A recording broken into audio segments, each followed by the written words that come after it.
Mas deu tudo certo. Eu consegui trabalhar bastante, fiz muitas campanhas.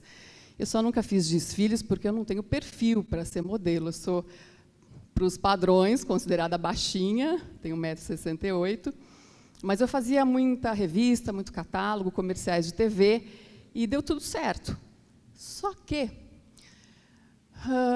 um dia antes de eu voltar para São Paulo, e eu desesperada de saudade da minha família, louca para voltar, estava feliz, tinha tudo dado certo. Só que eu estava andando na rua, preparando umas coisas para voltar, de repente, tudo começou a ficar escuro, eu comecei a ficar absolutamente tonta, meu coração acelerou muito, e, de repente, um apagão. Esse é um momento que ficaria marcado para sempre na minha vida. O que foi aquilo? Depois eu vim a saber que foi uma crise de pânico, aos 16 anos de idade. O que era aquilo? Mas, enfim, eu acho que eu nem comentei com a minha família, porque eu não sabia o que era, poderia ter sido um mal-estar momentâneo, e bola para frente. Voltei mais 3 vezes para o Japão. Então, dos 16 aos 20 anos, eu ia ao Japão durante as minhas férias escolares. Então, eu fui uma adolescente que não teve férias. Eu estudava o ano inteiro e depois eu ia para o Japão e trabalhava muito. Durante 3, 4 meses, morrendo de saudade da família, vivendo num país completamente diferente, uma cultura diferente, do outro lado do mundo. Mas deu tudo certo, não tive mais aquelas crises, e aí pintou a nossa gloriosa MTV. Quem se lembra da MTV aqui? Todo mundo, acho que tem muita gente da minha geração mesmo aqui, né? E foi realmente muito impactante, né? Eu entrando na maior TV para o jovem do país, a TV mais querida pelos jovens. A MTV ajudou a formar toda uma geração de jovens. E eu, então, entrei num programa chamado Non-Stop. Depois eu fiz, logo na sequência, o Suor MTV, onde nós íamos para a praia, fazemos programas, eu e o João Gordo, muito divertido tudo. Depois eu entrei no Disque MTV, programa carro-chefe da casa, programa mais assistido da emissora. Todo mundo queria apresentar o Disque MTV. E o sucesso foi estrondoso, né? Vindo já do verão, do suor, todo mundo me ligando e falando de mim, as pessoas me procurando para trabalhos, para dar entrevistas, sair em revistas, etc. e tal, e eu nem entendendo muito bem o que estava acontecendo. Aí eu estava com 20, 21 anos. Enfim, era o meu momento. Olha lá, quantas capas, publicidade, lindas fotos. Depois eu fui fazer o Luau MTV. E durante o Luau MTV, novamente, em pânico. As pessoas não imaginam, né? Eu passava muito mal nas praias. A carga emocional de tudo isso, né, daquilo para uma menina tão nova, a pressão, a gente não se dá conta quando está passando por isso, mas era muito grande e eu ficava muito tempo longe de casa para fazer esses programas. Comecei a ter muito medo, eu ia para essas viagens e eu passava muito mal, me sentia aflita, me sentia triste, meu coração acelerava, muita falta de ar, ninguém sabia o que era, eu também não comentava com quase ninguém. E aí teve um dia que eu estava chegando no Rio de Janeiro para uma gravação lá, e no avião eu passei muito mal, eu achei que eu ia morrer, que eu estivesse tendo um ataque cardíaco, e saí de ambulância do avião no aeroporto do Galeão, no Rio. E aí o médico na ambulância falou: "Você já ouviu falar em síndrome do pânico?" Eu falei, não. Bom, agora era oficial, eu tinha síndrome do pânico. Aí depois veio o VMB na MTV, tudo continuava como era, eu a 1000 por hora, fazendo MTV, fazendo faculdade de publicidade, fazendo Telecurso 2000, não sei se vocês se lembram, era um programa, eram teleaulas, né, que passava na TV Cultura, e que também era bastante puxado. Enfim, eu não tinha tempo para nada. Eu não tinha tempo para nada. Tanto que até os meus colegas na faculdade falavam, Sabrina, você não vai com a gente tomar uma cervejinha? Você não vai em festa nenhuma? Eu falei, gente, eu não posso, eu não tenho tempo. Então, assim, eu nunca fui uma estudante de faltar às aulas ou matar a aula, né? Isso nunca passou pela minha cabeça, porque, imagina, o tempo que eu tinha para absorver a aula era durante a aula, né? Então, imagina faltar a aula para fazer outra coisa. Para mim, sempre foi assim, trabalho, trabalho, trabalho, estudo, estudo, estudo. E isso teve um custo emocional muito grande, né? Como eu estou aqui explicando para vocês. E na MTV, apesar de ser, realmente, a gente tinha um conteúdo excepcional, mas era uma empresa que tinha muitas dificuldades, uma empresa que não estimulava o funcionário, pagava-se extremamente pouco para os apresentadores. Então, assim, eu não me sentia valorizada na MTV. Por isso, também, todas essas crises, né, de pânico, me sentindo sempre muito mal. E aí eu recebi o convite da TV Bandeirantes, e, sem pestanejar, eu fui para a TV Bandeirantes, em busca de algo melhor.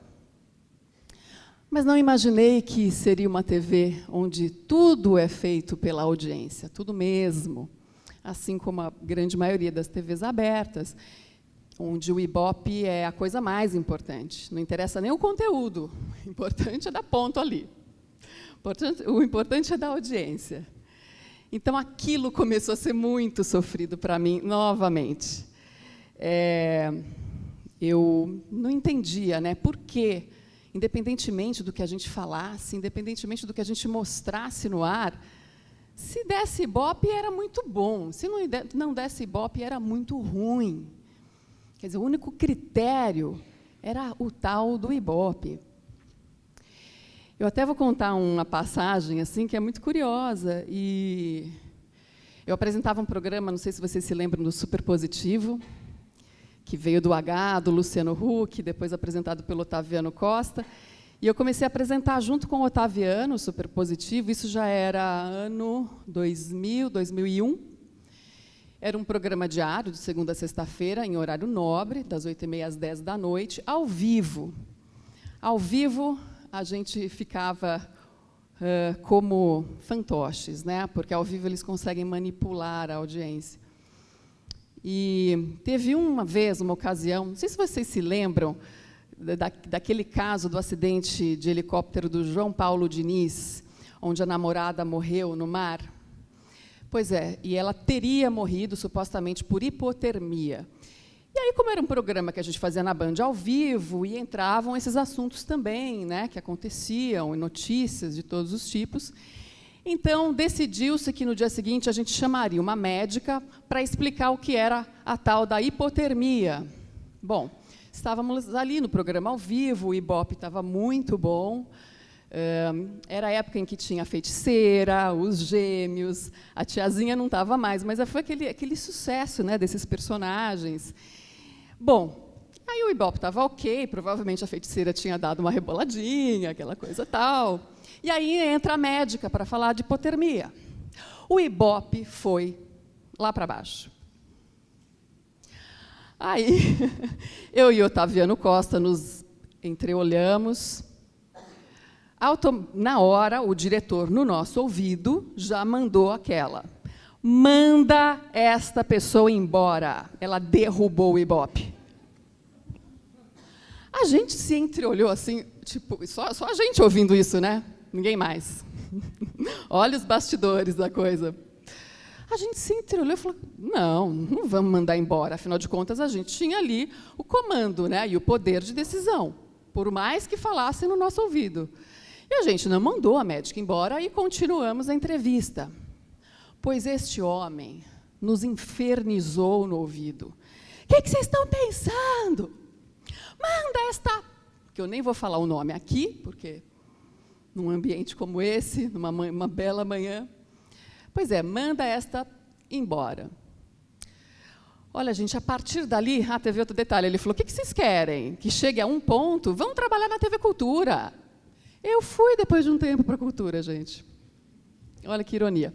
Bom, depois desse dia, eu saí, mas assim, passando muito mal, né? Dor de estômago, com nojo daquele homem, daquela coisa toda. Eu falei, onde eu estou? O que é isso?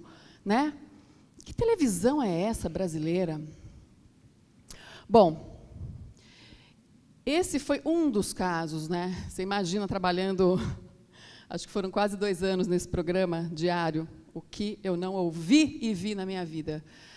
Pânico, dores de estômago, enjoo, herpes zoster, os médicos aqui sabem o que é herpes zoster. Numa mulher de 26 anos ter herpes zoster, a médica virou para mim e falou, olha, você está muito cansada, você está muito angustiada, não é para você ter herpes zoster, isso é uma doença que dá em pessoas mais velhas. Quem tem o vírus da catapora incubado, quem teve catapora na infância, tem esse vírus incubado. Uma segunda manifestação desse vírus é justamente em herpes zoster, que não tem nada a ver com herpes de boca, essa herpes simples, é uma outra doença. Enfim, e eu estava com apenas 26 anos, gente, já tendo vivido tanta coisa na minha vida. Muito bem. Bola para frente, né? Olha lá, bola para frente. Apesar de infeliz, de insatisfeita, eu não conseguia pensar que eu tinha que sair daquela situação, que eu tinha que fazer uma outra coisa.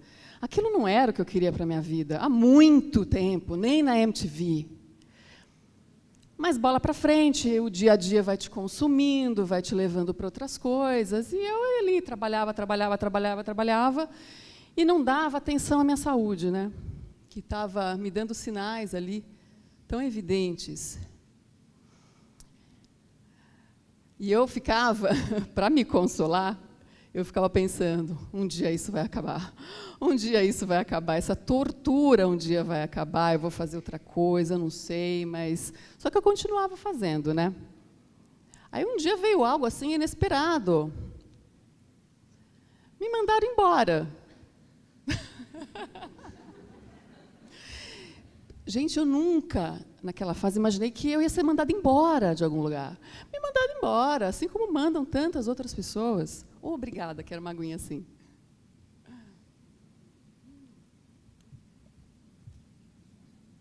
Tá joia. Bom, isso me pegou de uma forma... E depois, pensando bem, né, falei, gente, eu poderia tanto ter aproveitado que eu estava desempregada para fazer outras coisas, para descansar, para pensar melhor na minha vida, que caminho eu estava tomando, mas não, eu entrei em desespero. E agora, como eu vou me manter? Morava sozinha desde os 16 anos de idade. Aí veio a pior de todas as crises. Eu achei que naquele dia eu ia morrer. Eu acordei um dia de manhã, o ar começou a me faltar, o meu coração começou a disparar, eu achei que ia ter... Naquele dia eu falei, não, hoje esse coração realmente vai falhar. Estava, não sei a quantos por hora, estava muito alta a frequência cardíaca, o meu estômago começou a se retorcer, eu comecei a ficar dura, eu não sei dizer o que é isso, eu não conseguia mexer os meus braços. E aí eu saí correndo do meu apartamento, toquei no vizinho, que eu nem conhecia. Era um prédio com muitos apartamentos, assim, tipo um flat. E aí era um inglês, não falava português. Eu falei, gente, como é que eu vou explicar para o homem que eu estou morrendo? Aí eu falei, I'm dying. E aí ele, desesperado, ligou na portaria, a portaria me chamou a ambulância. Nisso eu liguei para o meu irmão, que está aqui. Meu irmão já começou a ir lá para a minha casa. E eu fui de ambulância, meu irmão junto. Fomos de ambulância para o hospital. E eu dizia, hoje eu vou morrer, hoje eu vou morrer. Bom, enfim, não morri, né? Porque sempre quando eu chegava no hospital, o médico olhava para mim. O que você tem? Uma criança, uma jovem dessa, saudável, famosa, né? O que você está fazendo aqui? Você não tem nada. E, nesse dia, o médico falou, olha, me internaram, vamos fazer todos os exames cardiológicos, então, para ter certeza de que está tudo bem. Aí veio a chefe da cardiologia falar comigo no dia seguinte, olha, eu só acho que você está muito cansada. Eu só ouvia isso, você está cansada, você, né? Para um pouco com esse ritmo. Bom, enfim. Aí a TV Cultura me convidou para trabalhar lá. Olha só, fiquei super feliz, afinal de contas, sempre admirei muito a TV Cultura pelo conteúdo de qualidade. Porém, qualidade, mas sem estrutura alguma.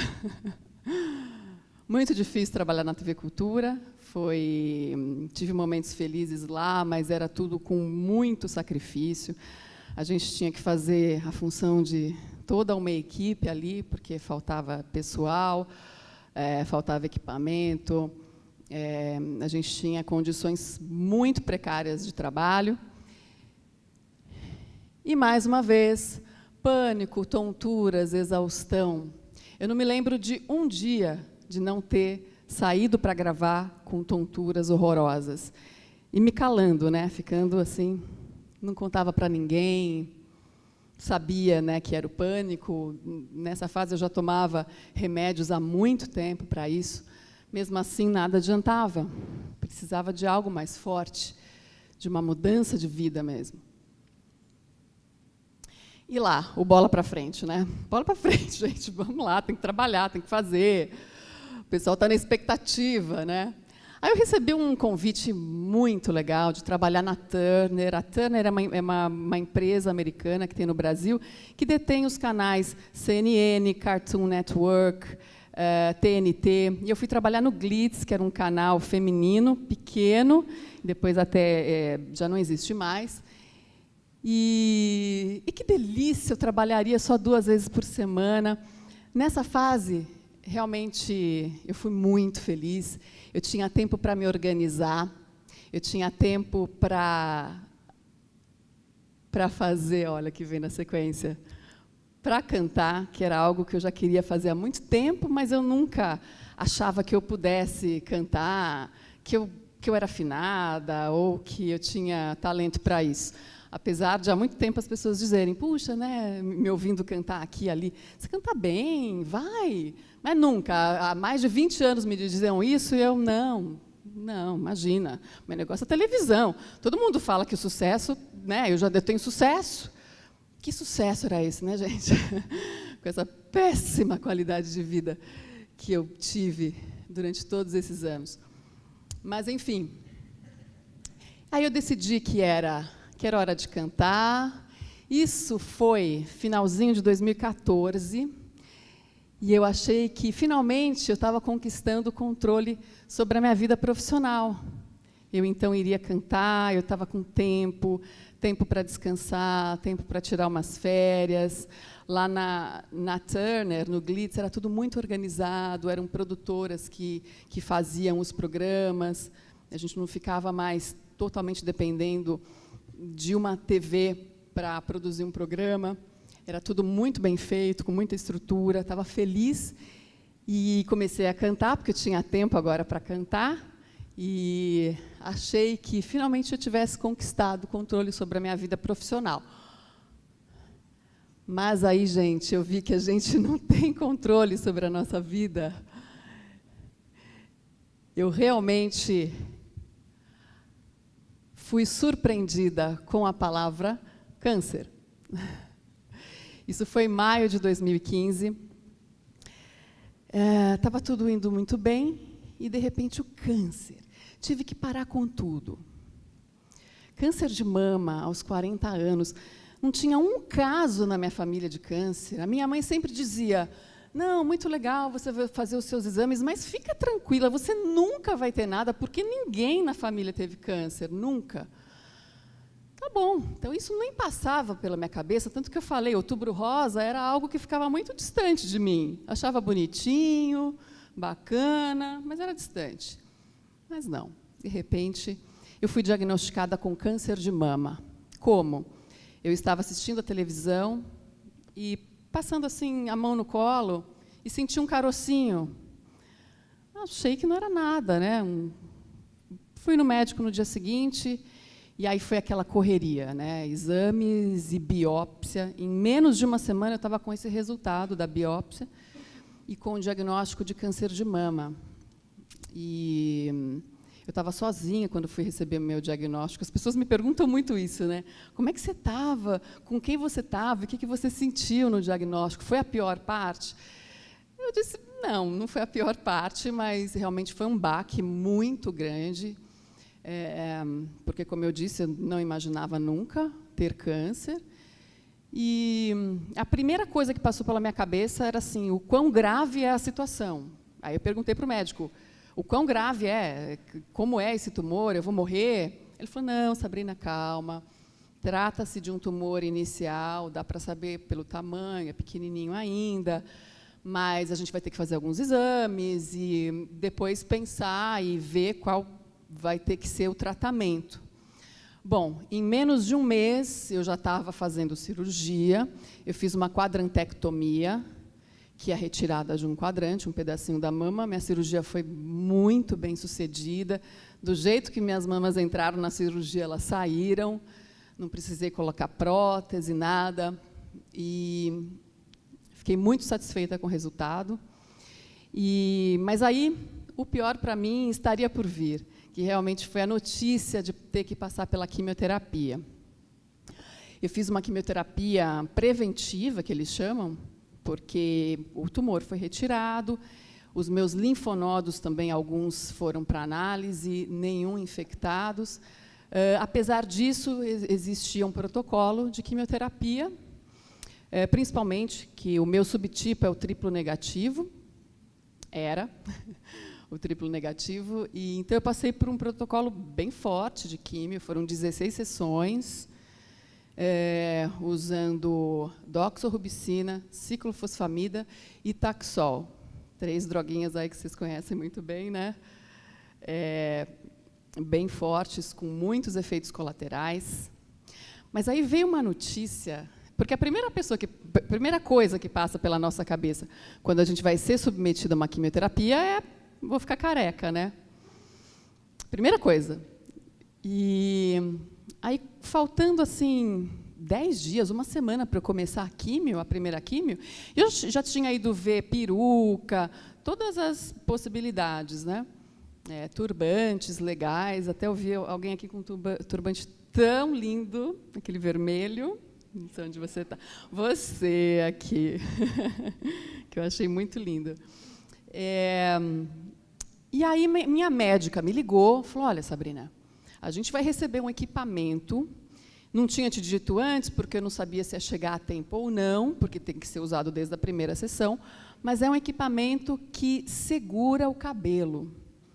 Não funciona para todo mundo, é difícil usar, dói, ainda é incipiente aqui no Brasil, poucas pessoas usaram até então a gente não tem tanta experiência assim, mas eu acho que não custa tentar. Você quer? Eu falei, mas é óbvio que eu quero.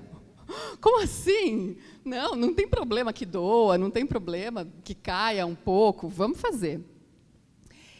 E aí eu fui fazer, eu fiquei super feliz, gente. Eu ligava para as pessoas que sabiam, eu não vou mais ficar careca.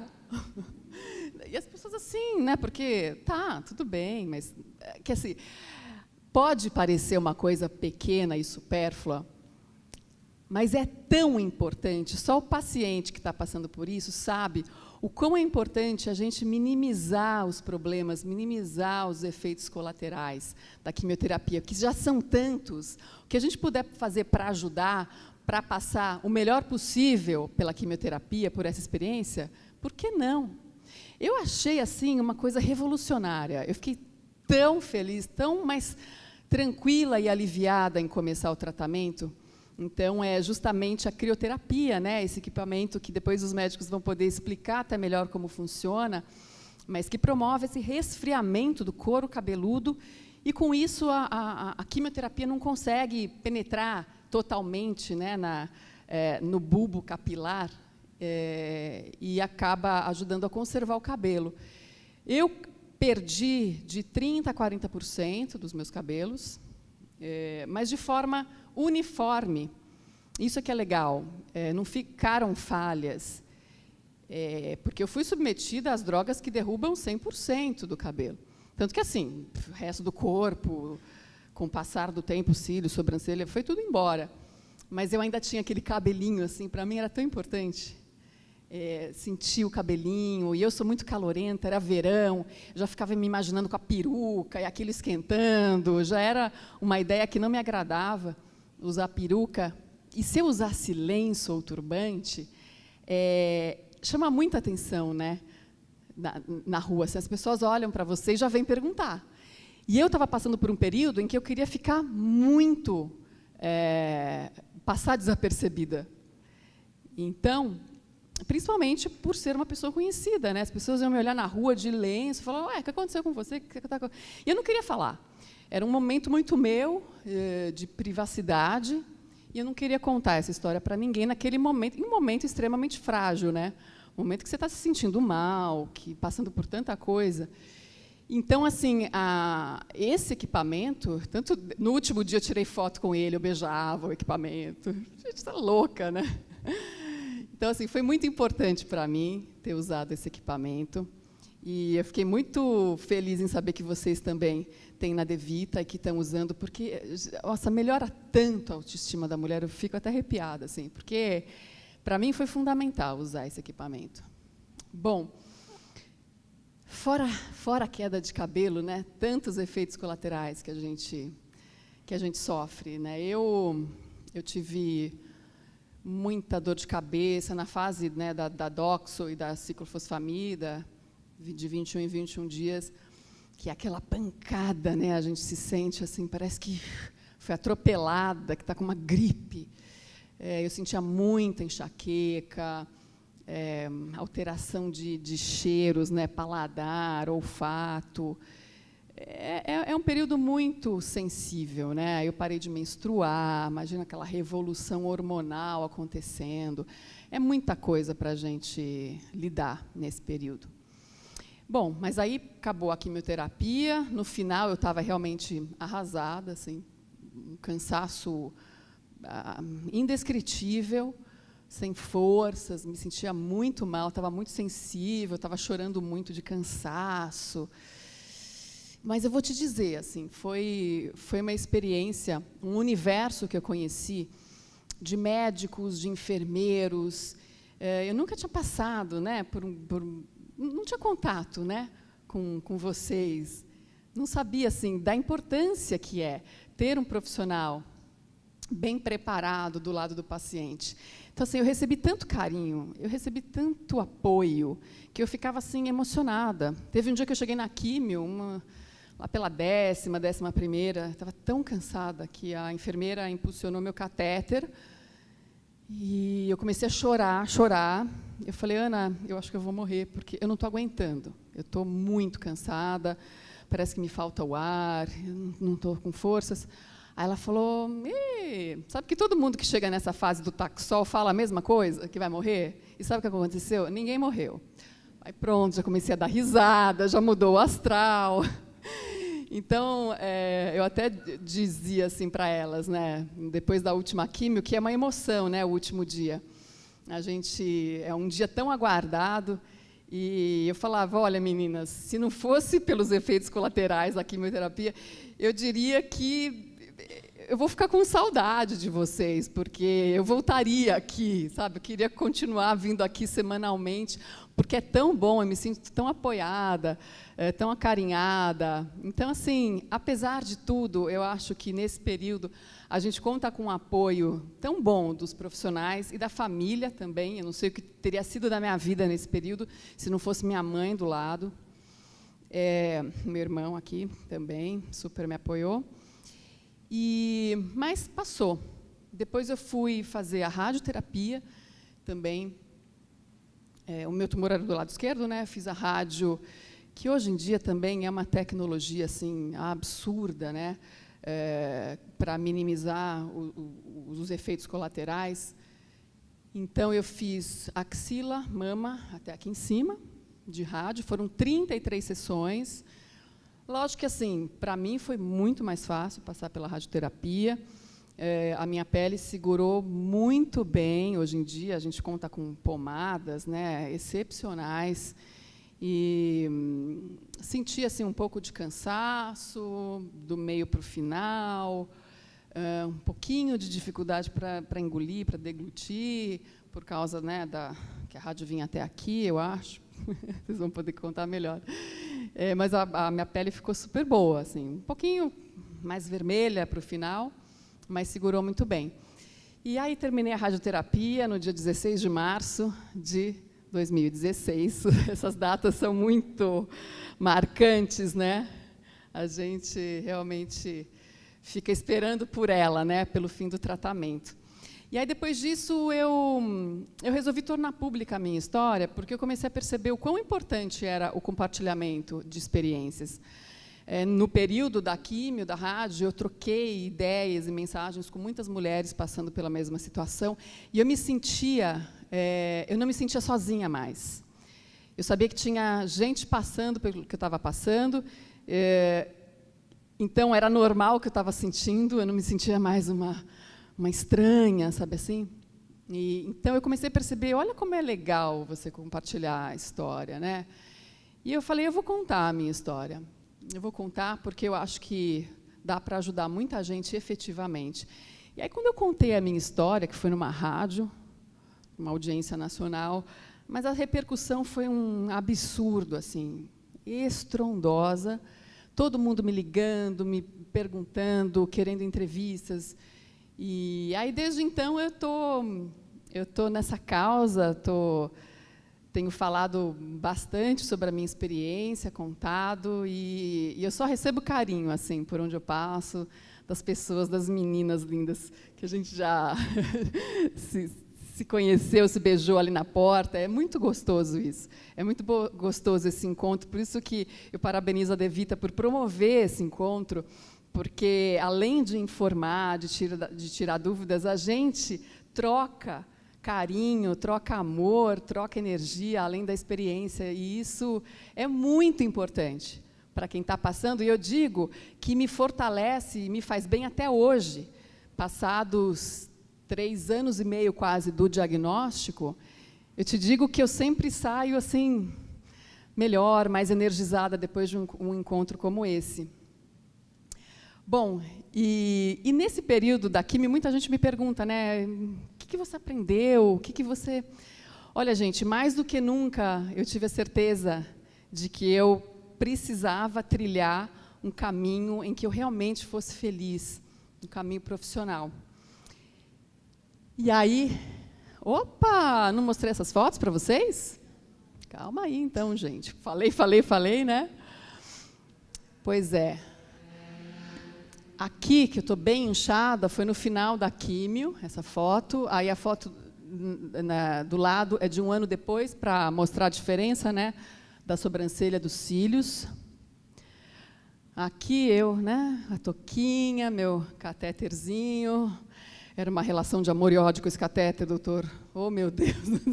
Sabia que ele era necessário, me ajudava, mas não via a hora de tirá-lo de mim. Aí, então, esse carinho que eu falei todo, né, das enfermeiras. Esse foi o último dia, elas levaram um bolo. Enfermeira Ana ali, que era a chefe. Olha lá. E, olha, essa colocação da touca exige toda uma técnica, né? Exige um treinamento, porque tem que ser muito bem colocada para que funcione. Olha lá o cobertor, porque dá muito frio, né? Porque congela a cabeça. E eu vou falar, cada um tem um jeito, né, de lidar com a situação. Eu gostava tanto de ficar sozinha, não queria nem minha mãe comigo. Eu falava, vai, mãe, tá, passa lá, mas depois vai embora, porque é tanta gente que entra, né? São as enfermeiras, tem a nutricionista, tem a psicóloga, tinha até uma massagista, fazia uma massagenzinha no pé. E eu ficava ali com um cobertorzinho, com meu celular, ouvindo música, lendo. Era um momento ali realmente de de relaxamento, eu curtia. E a touca, na verdade, são os 10 primeiros minutos, que dói, assim, que incomoda, me dava muita enxaqueca. Depois passa e o corpo vai se adaptando. Depois, sei lá, de não sei quantas sessões, eu já nem me incomodava mais, nem sentia mais. O cabelo estava curtinho ali, né? Eu cortei, mais ou menos aqui assim, porque começa a ficar muito ralinho, com pouco viço. Ah lá, aqui justamente que eu falo, né? Eu acho muito emocionante esse momento, porque, por incrível que pareça, e por mais contraditório que pareça, né, o câncer me deu forças para retomar o controle sobre a minha vida. Eu percebi que, nesse momento, eu tinha que ser mais forte do que eu fui minha vida inteira, mais comprometida com a minha felicidade do que eu fui minha vida inteira, mais comprometida com o meu bem-estar do que eu fui minha vida inteira. Então, eu resolvi realmente tomar as rédeas da minha vida e fazer o que eu mais amo, que é justamente cantar. E aqui eu te pergunto, o que te motiva realmente nessa vida? O que te faz levantar da cama? O que te dá prazer? O que te traz felicidade? Eu achei o meu propósito de vida. Eu quero cantar, é justamente o que eu me vejo fazendo velhinha. Não sei se eu vou conseguir cantar, mas, enfim, é o que eu me vejo fazendo para o resto da minha vida. Eu espero que vocês também percebam, sintam e encontrem essa motivação forte, que é de algo que vem mesmo da alma, do coração, né? Que é o caminho para o nosso bem-estar, para a nossa felicidade. Obrigada, gente, pela atenção. Adorei contar essa história aqui para vocês. Muito obrigada.